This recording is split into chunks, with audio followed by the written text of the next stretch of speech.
Hey, hello. Balik lagi di channel Spoiler Moon dan kita akan lanjutkan lagi kisah hidup Tuan Muda Yun. Di part sebelumnya, Yun Xiao akhirnya turun tangan dan bertarung melawan Xiangxi. Pertarungan mereka berdua ini memang selalu menjadi bagian yang cukup panjang, porsinya cukup besar. Bahkan untuk menyelesaikannya saja, ini adalah part yang kedua ya berarti, dan ini memakan sampai dengan 4 bab, hampir 5 bab. Dan langsung aja kita cari tahu bagaimana pertarungan Yun Xiao dengan Xiangxi. Kita sambung kisah hidup Tuan Muda Yun di part 49. Kini di arena, tombak Xiangxi menebas turun dari langit. Yun Xiao sempat kehilangan fokus sesaat dan dia hampir tak sempat menghindar. Dengan teknik pergerakan tubuh, Yun Xiao berhasil mundur, tetapi darahnya tetap tersayat. Lalu darah pun mengalir dari luka itu. Melihat Yun Xiao yang terluka, Xiangxi menyeringai. Jadi hanya segini kekuatanmu.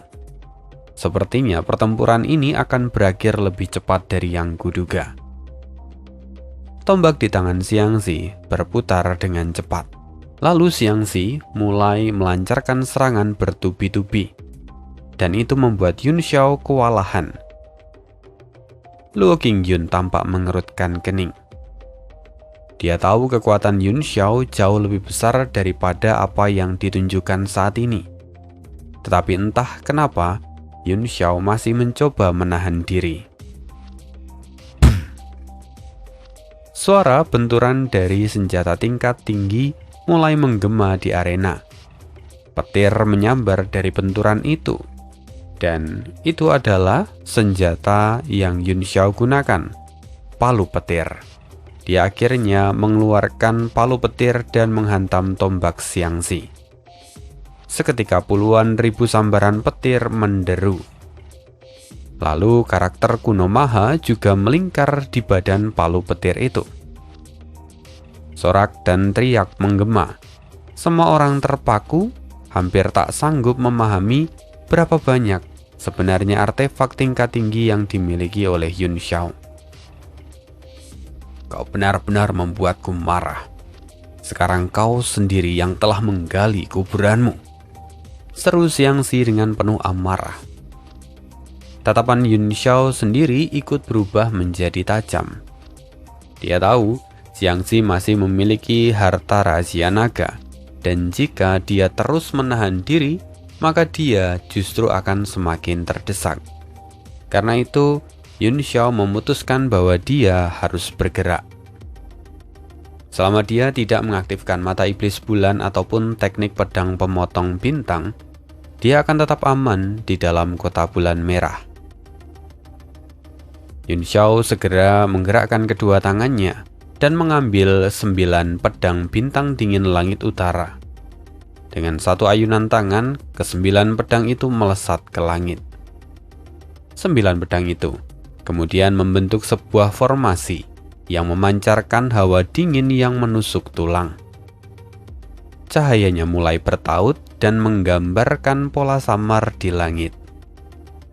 Lagi, para penonton terpaku, mulut mereka ternganga. Ruan Hongyu pun tertegun, sementara Jiang Churan menatap tajam dan berkata, banyaknya artefak tingkat 9 ini memang mengesankan, tetapi menggunakan terlalu banyak artefak sekaligus juga bukan pilihan yang bijak. Aku pikir dia tidak akan mampu memaksimalkan kekuatan dari semua senjata tingkat tinggi ini. Menurutku, lebih baik Luo Qingyun yang hanya fokus pada satu senjata saja. Mendengar komentar suaminya, Ruan Hongyu mengangguk. Tapi meski begitu dia masih terpana. Apa yang kamu katakan mungkin benar suamiku, tetapi jumlah artefak ini terlalu banyak.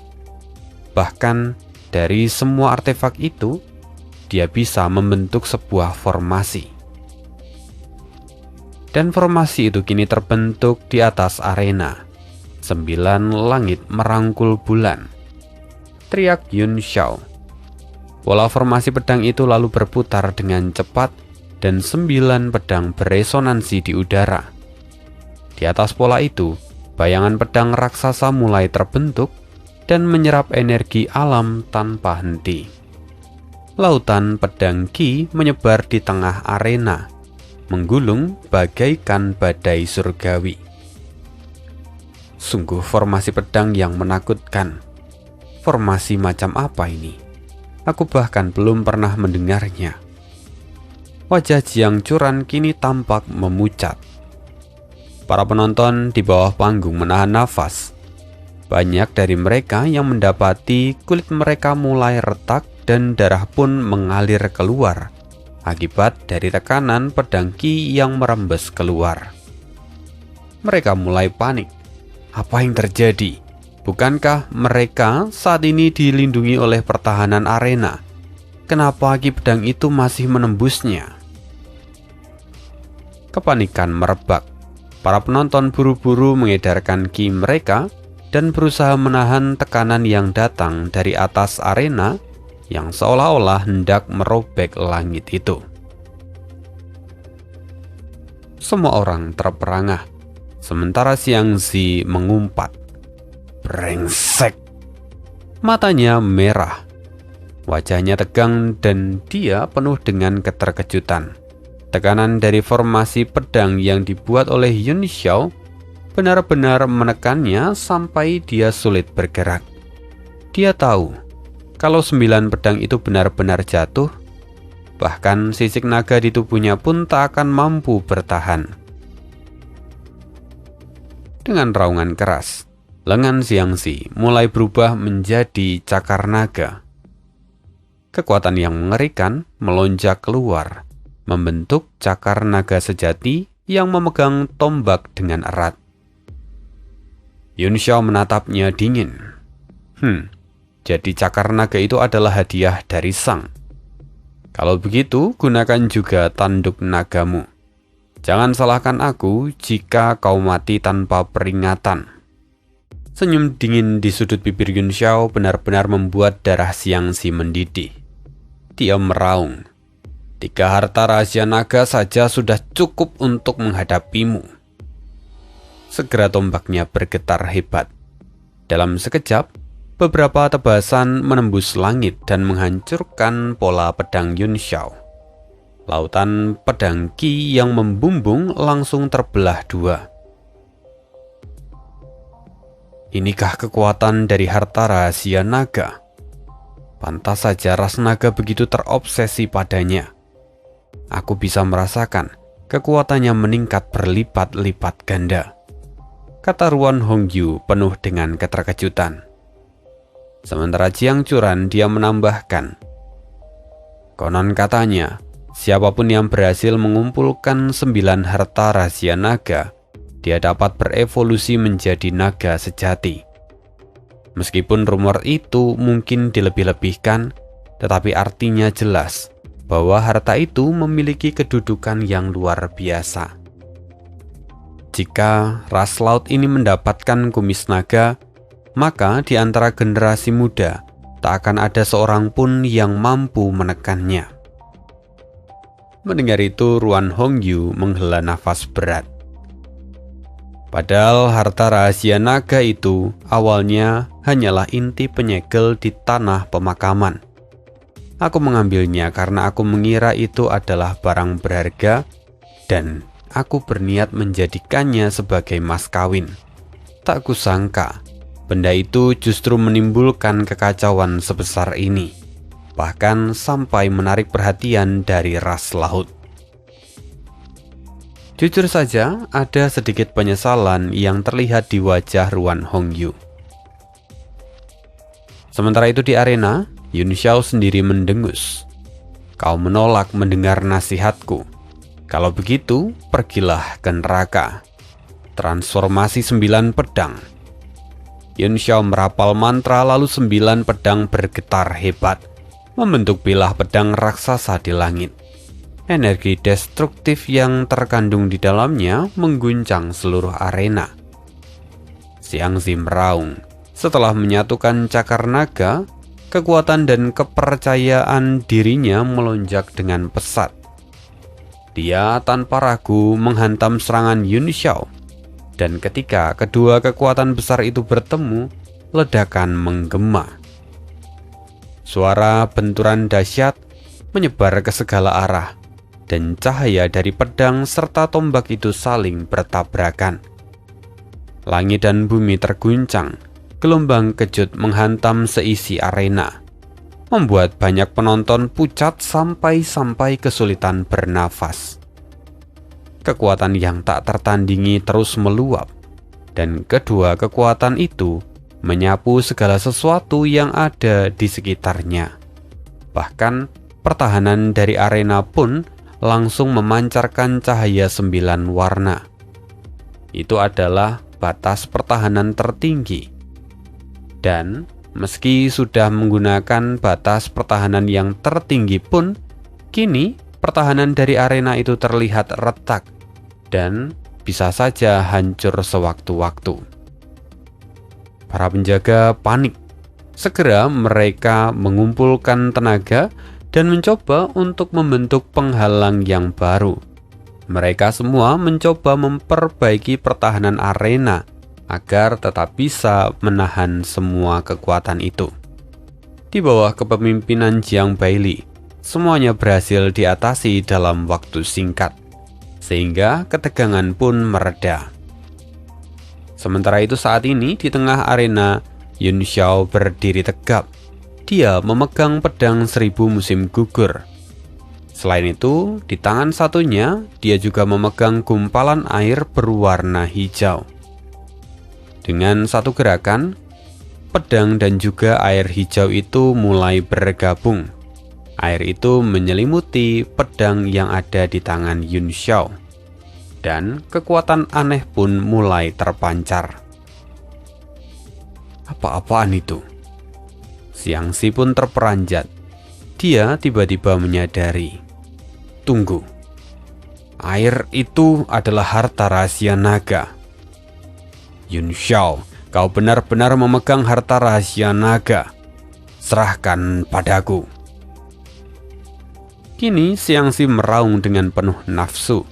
Dia melontarkan tombaknya dan menghadapi benturan itu secara langsung. Yun Xiao sendiri tersenyum dengan tenang. Dia berkata, "Kalau kau menginginkannya, maka ambillah sendiri." Kekuatan pedang 1000 musim gugur kini makin meluap. Kemudian sebuah boneka mayat raksasa perlahan terwujud di atas arena. Orang-orang pun terperangah.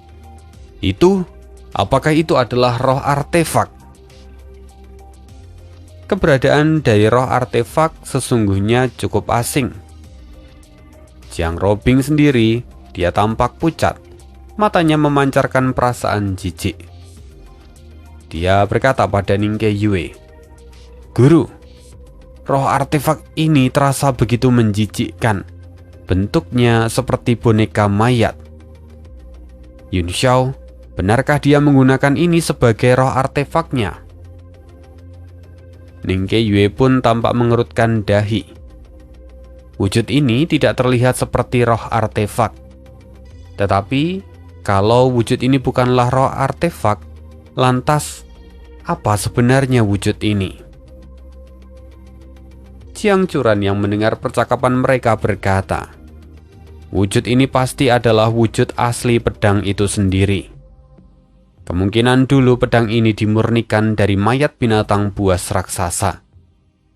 Kini, karena pedang itu dirangsang oleh gumpalan air itu, pedang itu pun menunjukkan bentuk aslinya. Sungguh anak ini memang penuh dengan misteri. Ada banyak benda berharga padanya. Tidak heran kalau dia terus berusaha menyembunyikan apa yang dia punya." Sementara itu Luo Qingyun menatap arena. Wajahnya pun terlihat tegang. Di dalam relung hatinya, gairahnya membara.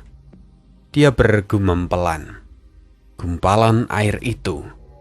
Aku bisa merasakan bahwa itu memang adalah harta rahasia naga.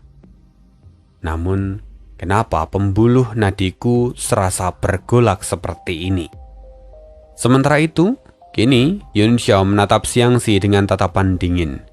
Dia merapal sebuah mantra dan kemudian dia berkata, 1000 musim gugur seperti salju, bilah pisau penekan jiwa.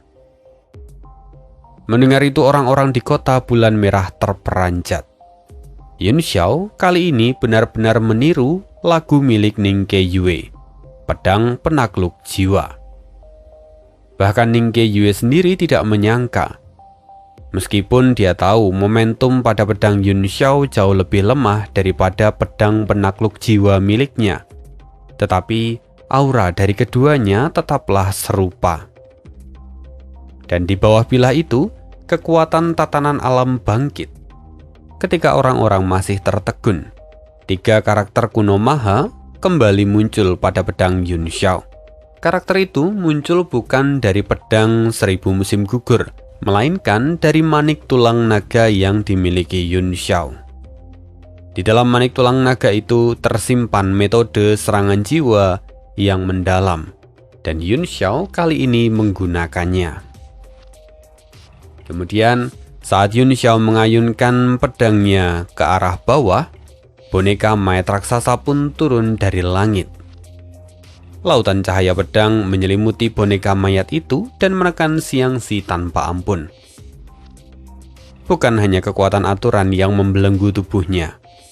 Sebuah kekuatan aneh juga menggempur jiwanya dalam dunia pedang yang sangat mengerikan itu.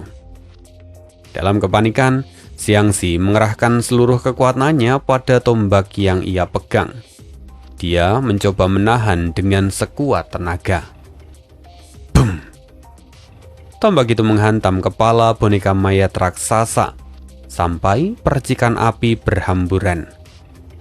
Namun serangan itu masih tidak mampu menghentikan tekanan yang mengerikan itu.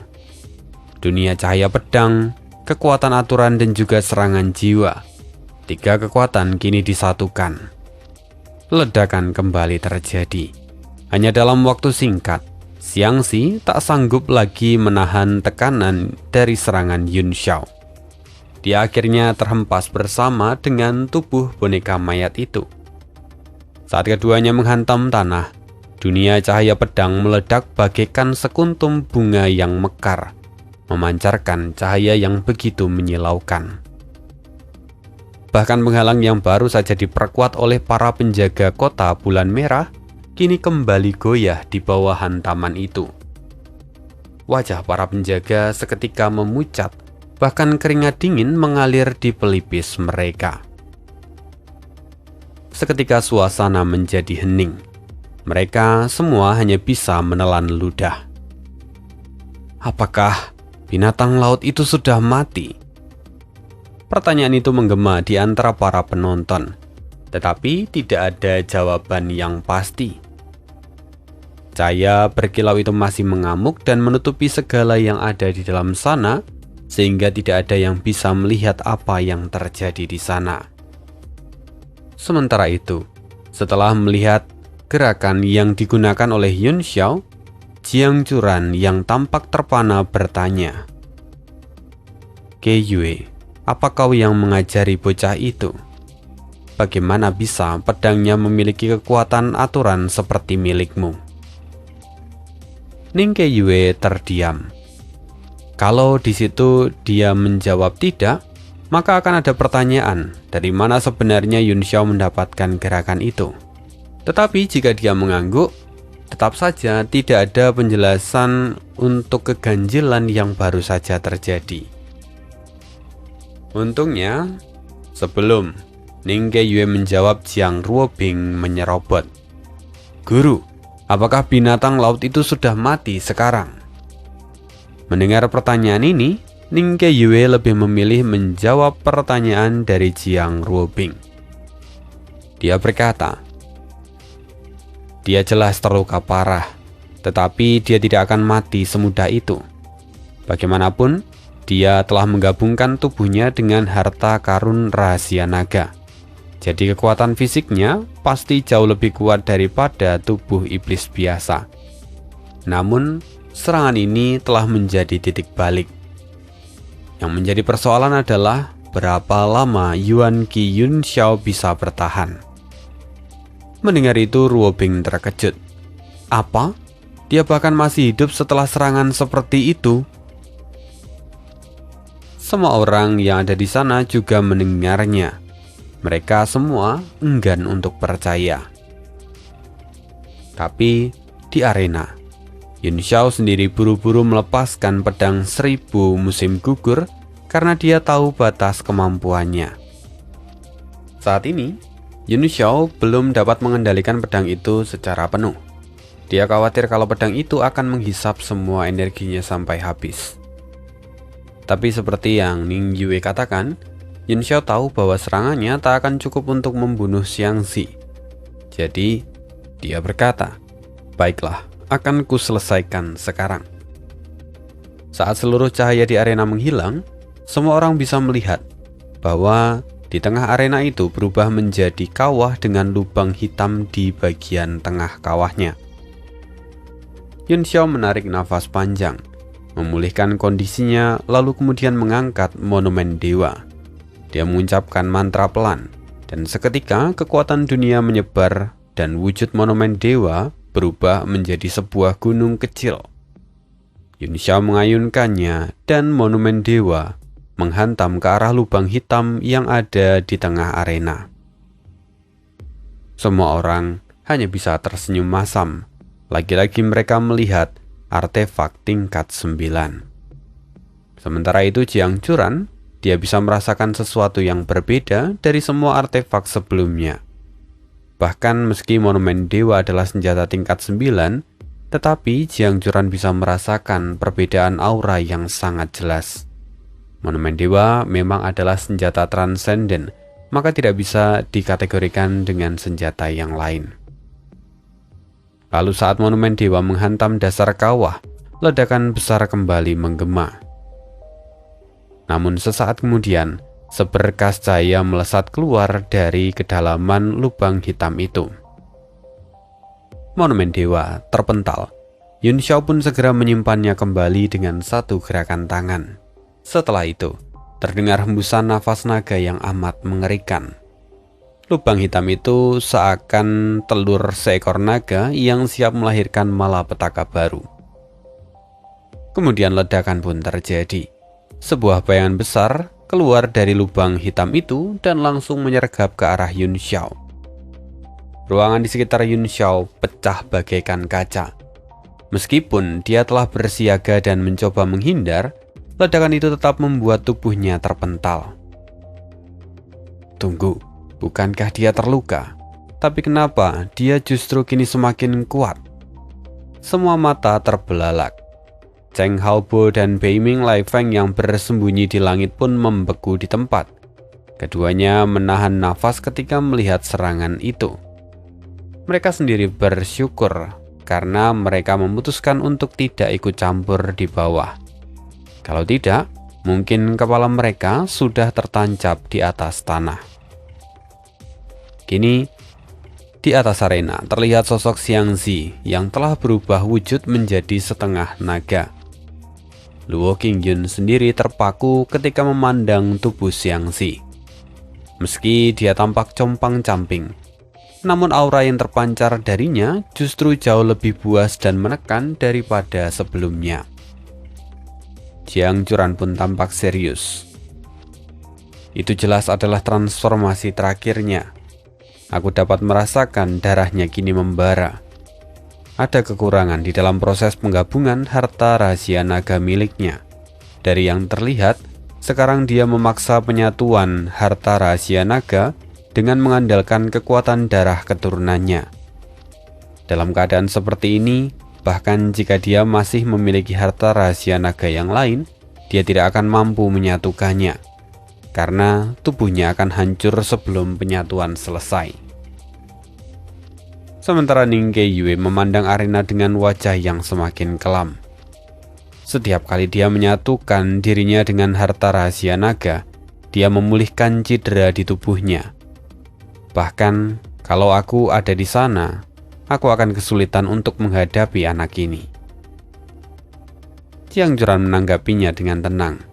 Benar saja, situasinya sekarang memang merepotkan. Tapi meski begitu, aku tidak melihat Yun Xiao panik. Dia masih terlihat tenang.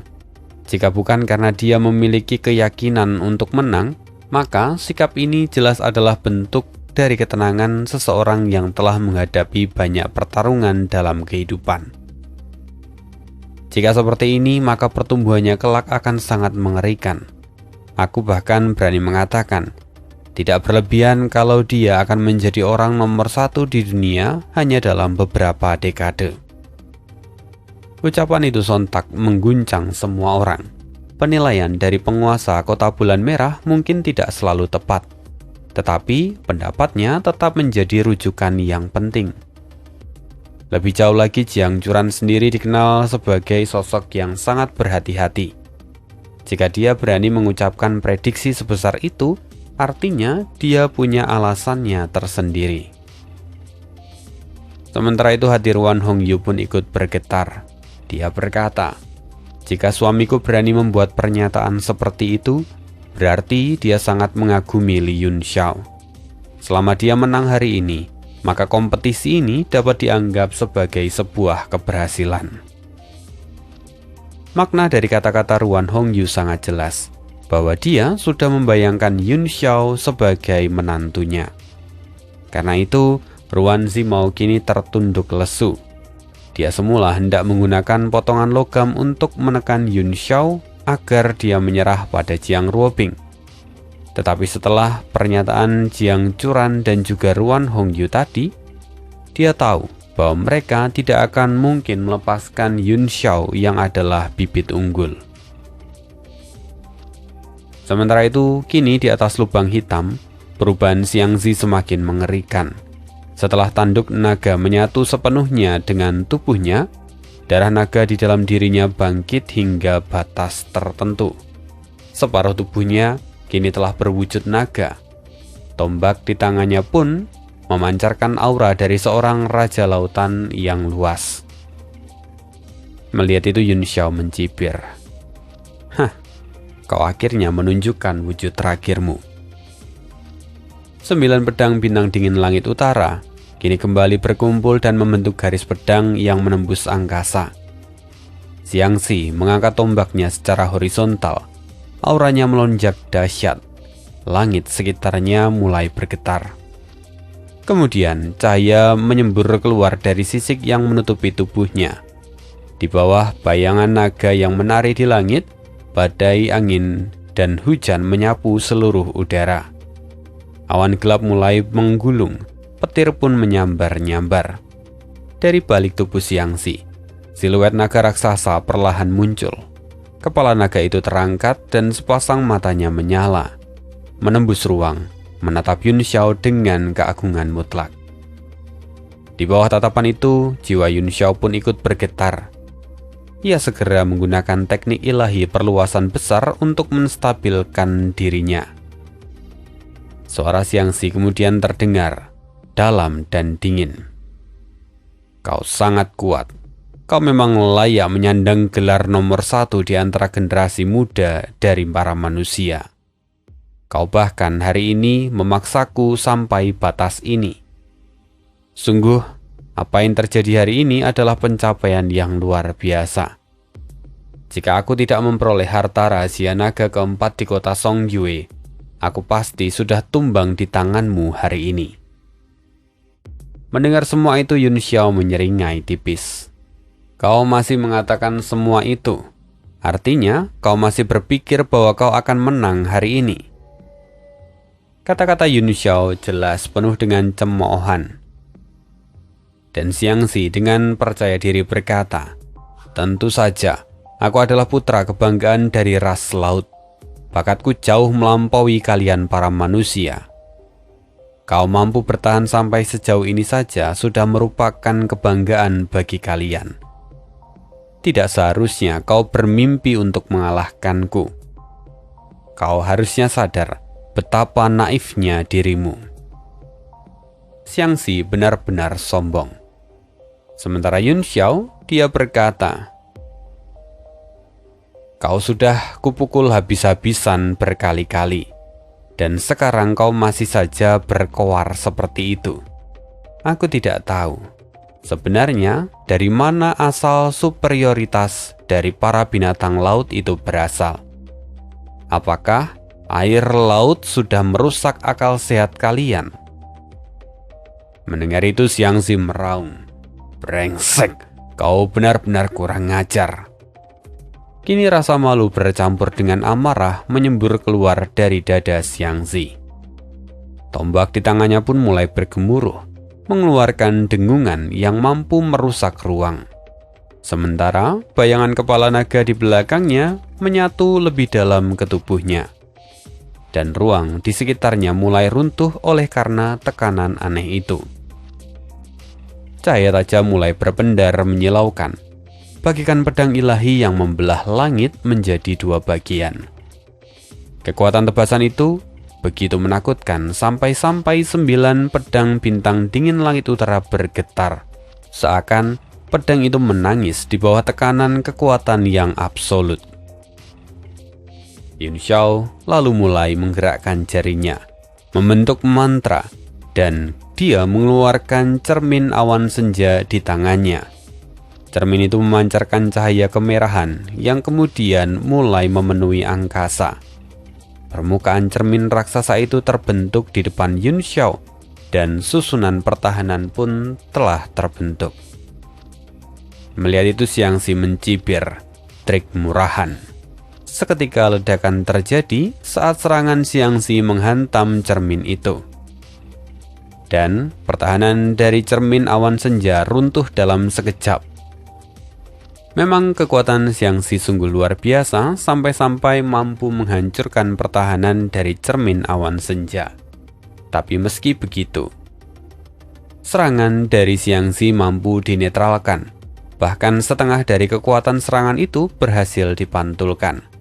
Kini serangan dahsyat itu melesat kembali ke arah Xiangxi. Melihat itu Xiangxi mencibir. Mari kita lihat berapa banyak lagi cara yang bisa menyelamatkan hidupmu. Xiangxi melesat seperti sambaran petir hitam. Tombaknya menukik bersamaan dan langsung meluncur ke arah Yun Xiao. Xiangxi menghancurkan serangan balik dengan sekali pukul dan menghujamkan tombaknya ke arah Yun Xiao. Ledakan kembali terjadi.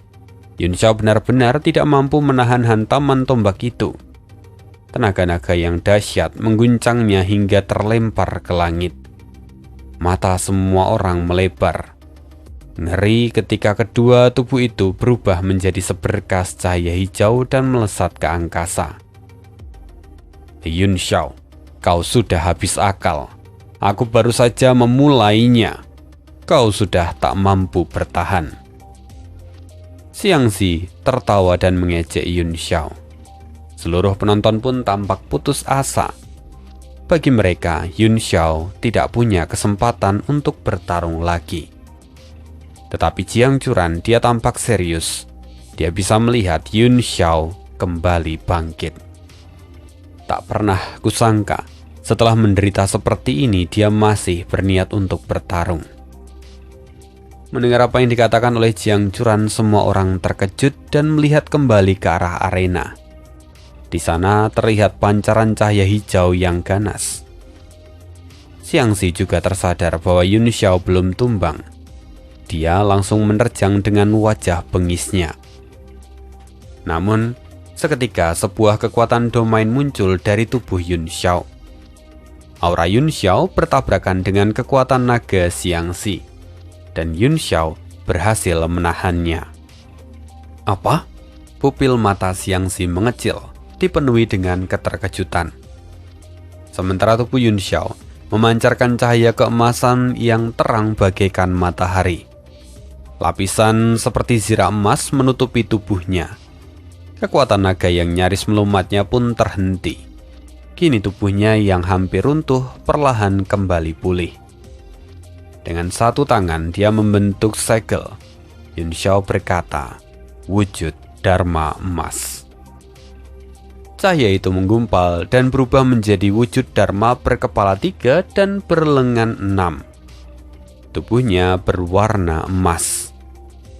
Melihat itu, Jiang Churan terpaku. Tubuh emas dengan 3 kepala dan 6 lengan? Bagaimana ini bisa terjadi? Sejauh pemahaman Jiang Churan, tubuh emas sejatinya adalah simbol dari sosok terkuat di dunia, Ao Changkong. Namun, saat ini, kenapa tubuh emas itu berada di tangan Yun Xiao dan penampilannya berbeda dengan milik Ao Changkong?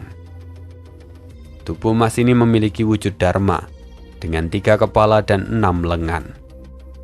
Sungguh, itu adalah penampilan yang mengejutkan. Bahkan Ning Keiyue pun terperanjat. Dia tak menyangka kalau Yun Xiao masih menyimpan kartu truf sebesar ini. Ning Keiyue bergumam, ini jelas bukan tubuh emas milik Ao Changkong.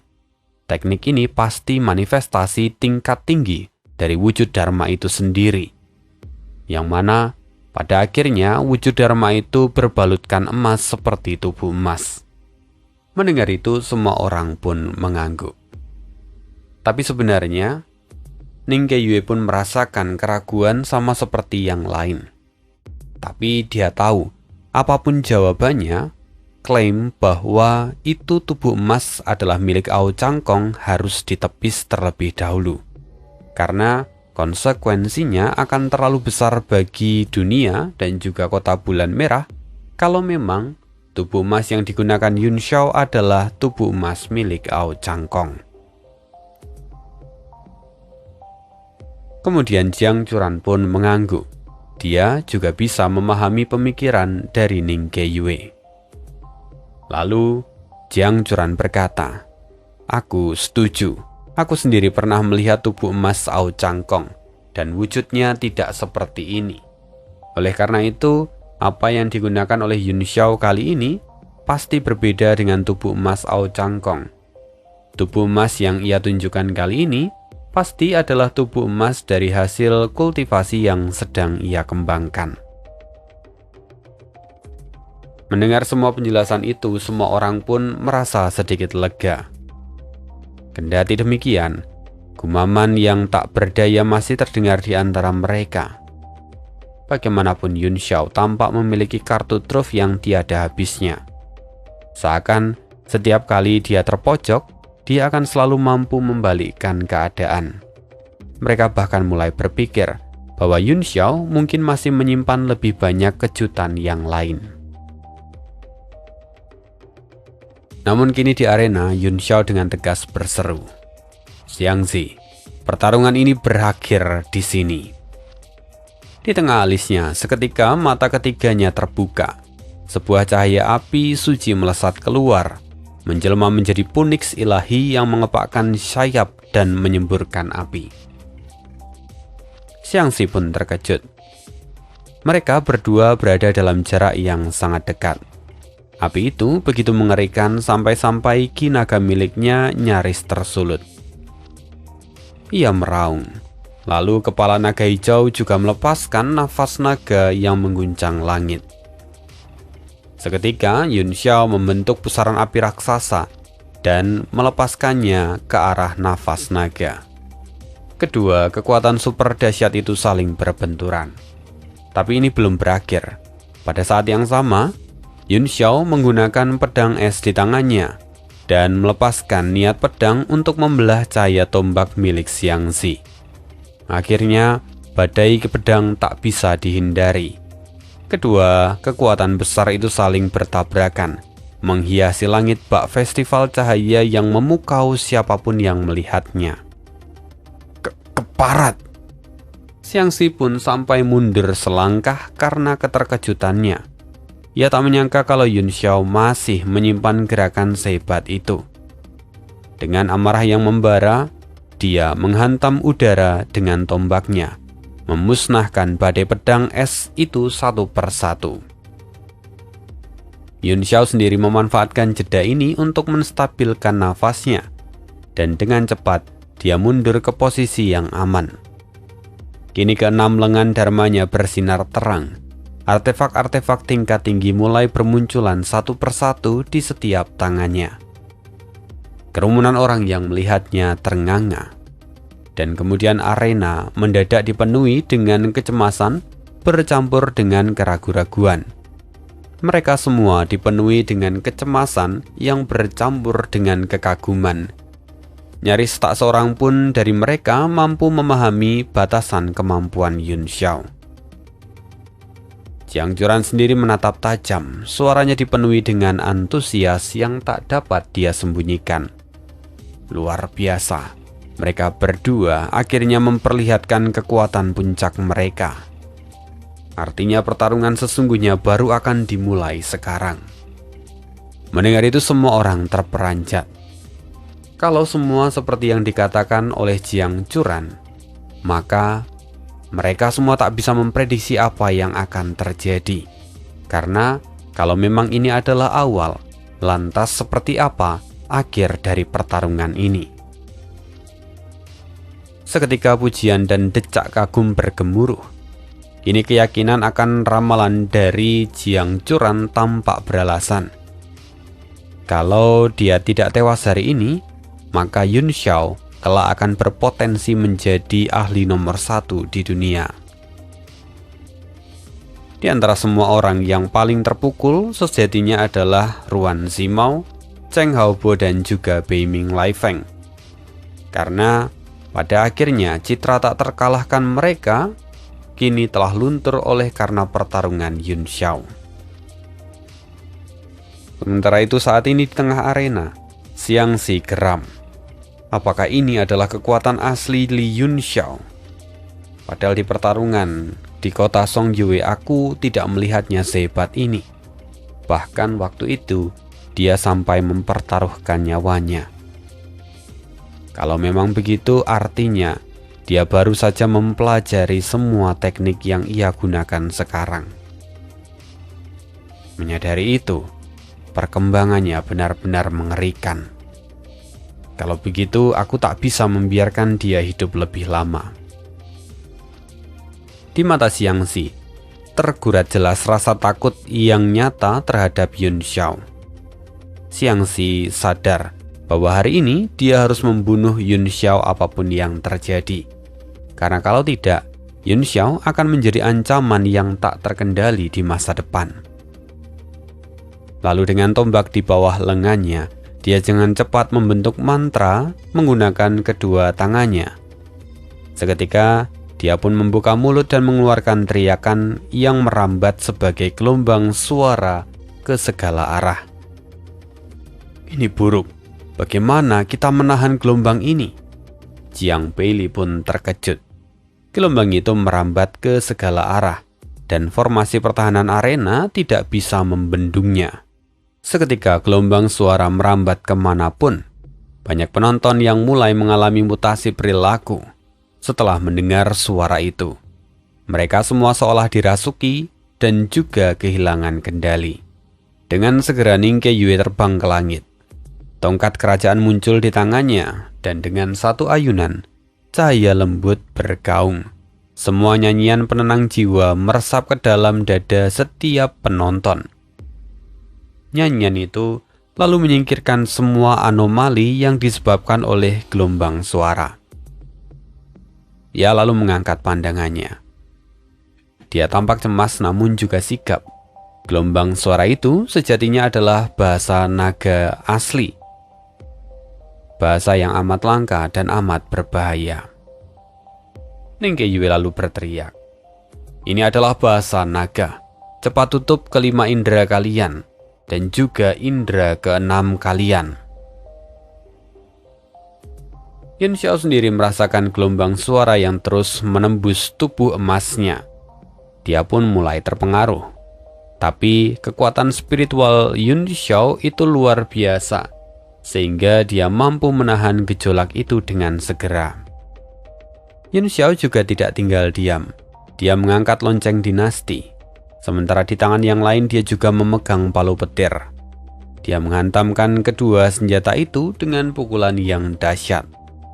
Suara lonceng menggema dan bergaung nyaring di angkasa. Tiba-tiba, kilatan petir mengusir lamunan.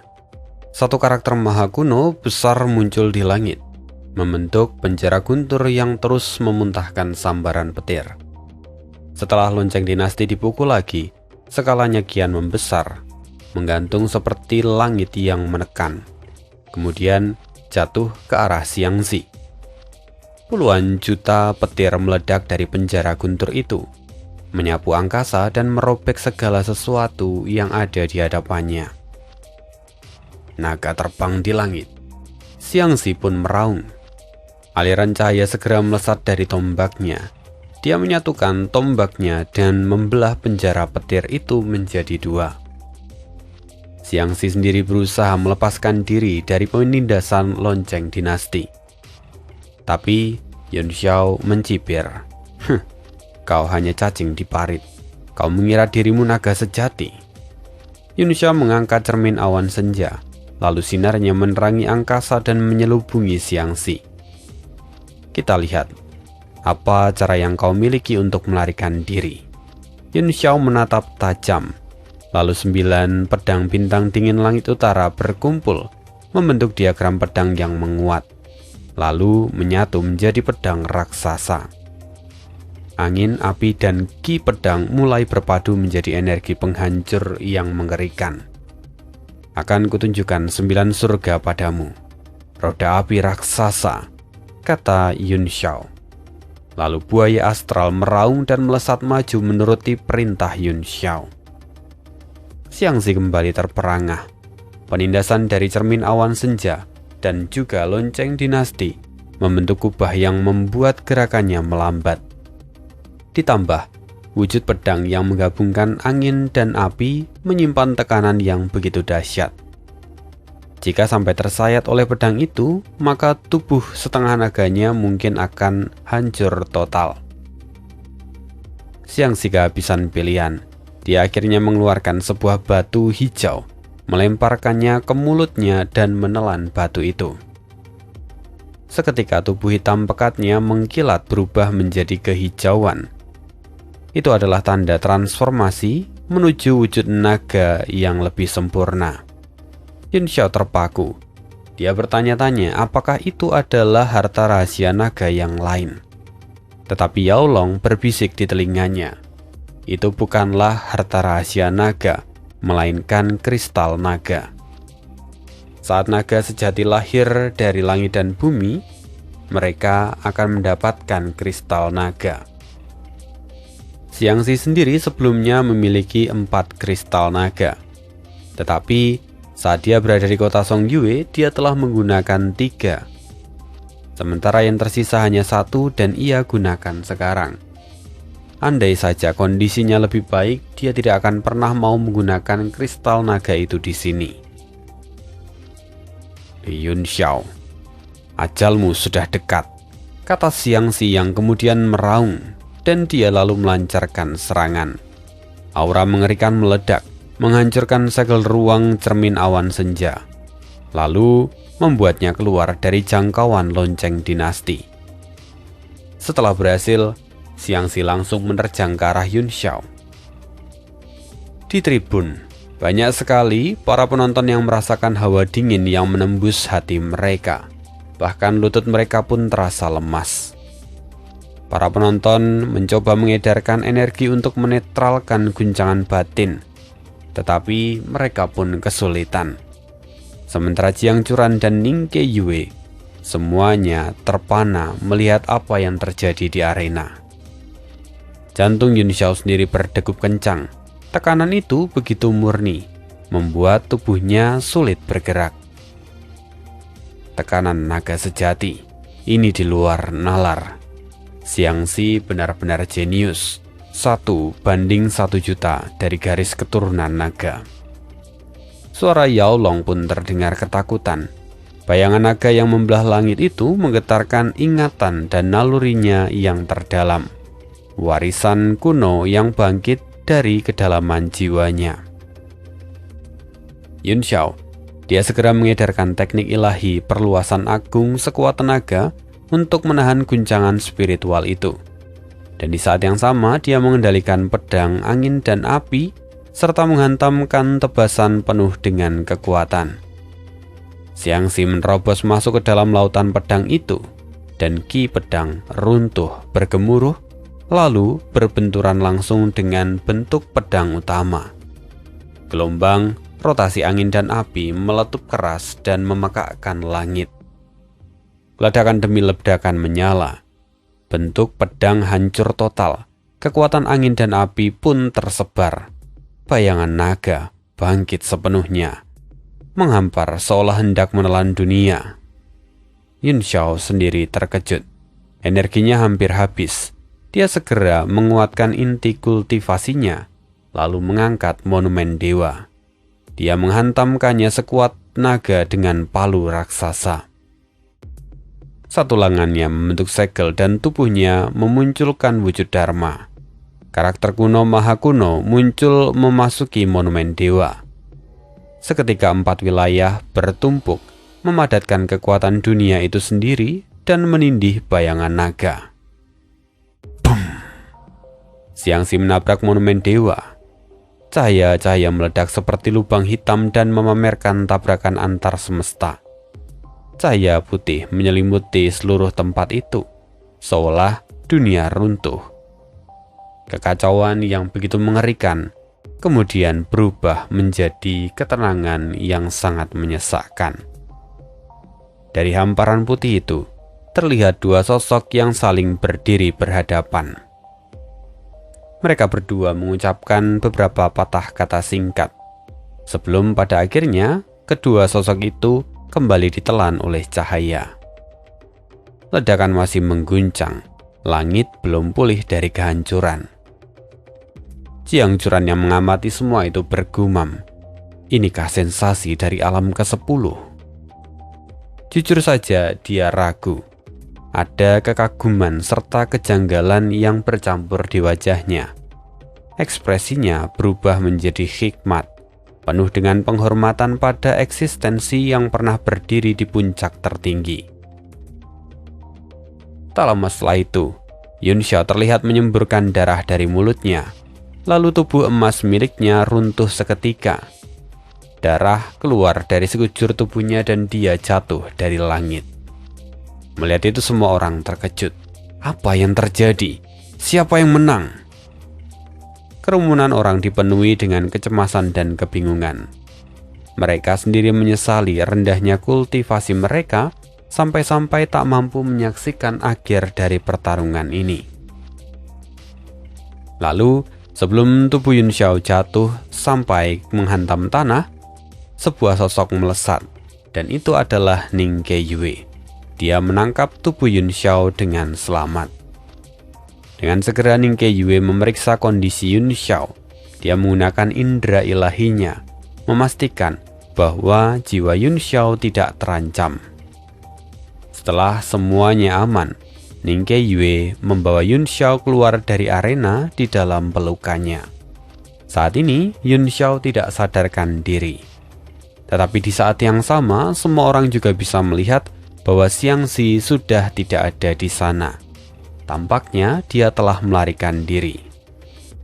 Kalau memang begitu, lantas bagaimana dengan keputusan akhir dari pertarungan ini? Apakah Yun Xiao yang menang?